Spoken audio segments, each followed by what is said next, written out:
கோபி வட்டம் பெரியவடிவேரி தாலுக்காவில் இருந்து வள்ளிமால் என்கிற பெண்மணி பேசுகிறேங்க. இப்போ என்ற வண்டி தள்ளு வண்டி வச்சு தான் நான் வாழ்க்கை வாழ்ந்துட்டுருக்குறேன். இப்போ தாவேக்கா பையங்க அராஜகம் பண்ணி என்ற வண்டி கார் வச்சு இடிச்சிட்டாங்க. நான் கேட்டதுக்கு அடிக்கிறதுக்கு வர்றாங்க. இதில் நான் வண்டி போனாலும் பரவாயில்ல, நான் அமைதியாக இருந்தேங்க 2 நாளாக. எனக்கு கால் 2 பேச்சுங்க. ஆக்சிடெண்ட்டில் கால் தனியாக பஸ் ஏறி போய் எனக்கு கேஸ் கொடுக்குற அளவுக்கு எனக்கு கூட ஆள் ஒத்தாசு கிடையாது. நான் வயசானவளை வச்சு வாழ்ந்துட்டுருக்குறேங்க. ஒரு 100 வயசு பாட்டி கூட தாவேக்கா போடுமான்னு நான் சொன்னவன். நான் எனக்கே இந்த கெதியா? இன்னும் தாவேக்கா பையங்க ரொம்ப அராஜகம் பண்ணுறாங்க. இந்த பங்களாபுதூரில் சிஐடி சதீஷ் நைட்டு 8:30க்கு என்னை ஃபோட்டோ எடுத்துட்டு உன் புருஷன் எங்கேன்றாங்க. என் புருஷன் இல்லை, நான் விதவை.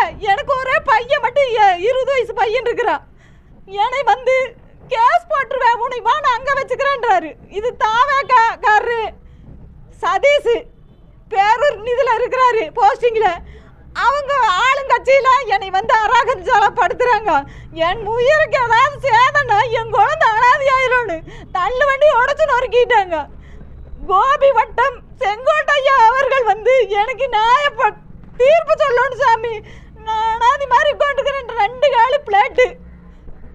இது முதல்வர் ஐயா ஜோசப் விஜய் அவர்களும் செங்கோட்டையா அவர்களும் எனக்கு நியாயம் சொல்லணுங்க. என்னை கூப்பிட்டு சரிங்களா?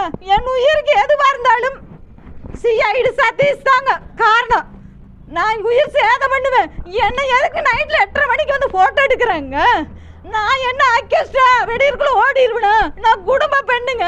8:30 மணிக்கு உள்ள ஊந்து எதுக்குங்க எடுக்கிறாங்க ஃபோட்டோ? என்னை பேப்பரில் போட்டு அசிங்கப்படுத்துருக்கீங்களா? நான் குடும்ப பெண்ணுங்க. நான் 2 காலு ஃப்ளைட்டு வச்சுவோம். எனக்கு முதல்வர் அவர்களும் செங்கோட்டையா அவர்களும் எனக்கு நியாயம் சொல்லணும். எங்கள் அம்மா 90 வயசுக்காரி கூட நான் விஜய் சாருக்கு போடுமா அந்த ஒரு தாட்டு வாய்ப்பு கொடுக்கல அப்படின்னு சொன்னவளே நான். பேரூர் காலத்தில் சதீஷாமா தாவேக்காவில் நாங்களும் தான் தாவேக்காவுக்கு போட்டேங்க. இது யாருக்கிட்ட சொல்லி அழுக முடியும்? நான்